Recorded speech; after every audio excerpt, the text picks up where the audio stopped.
जैसा कि हमने पहले भी डिस्कस किया है कि अर्ली स्टेज लंग कैंसर का जो मेन ट्रीटमेंट है वो सर्जरी के द्वारा उस लंग के हिस्से और ग्लैंड्स को कंप्लीटली निकाला जाना है।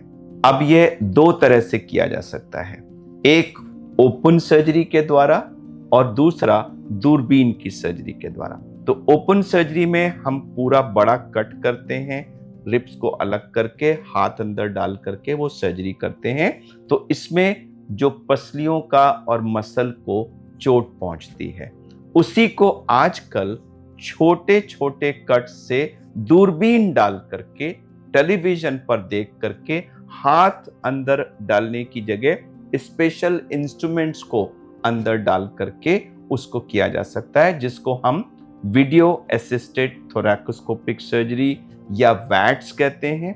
कॉमन लैंग्वेज में इसको की होल सर्जरी भी कहा जाता है।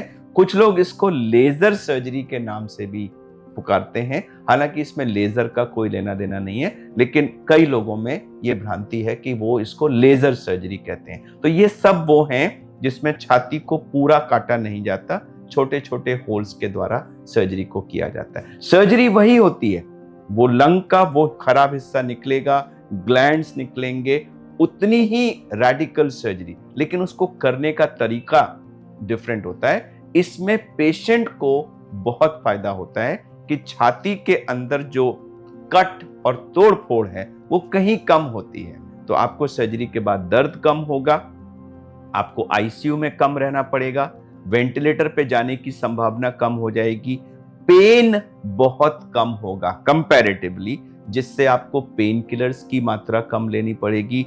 छाती के जो लंग के इन्फेक्शन वगैरह कॉम्प्लिकेशंस हैं वो कम होते हैं।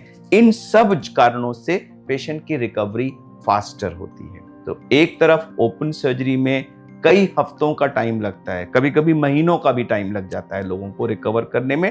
वहीं दूरबीन की सर्जरी यानी वैट सर्जरी के बाद आप 2 से 3 हफ्ते में अपने काम पे वापस जाने के लिए रेडी होते हैं। और लास्टली कॉस्मेटिकली भी ये बेटर है, क्योंकि एक लंबे से कट की जगह छोटे छोटे कट्स होते हैं जो हील हो जाते हैं और कई बार वो दिखाई भी नहीं देते।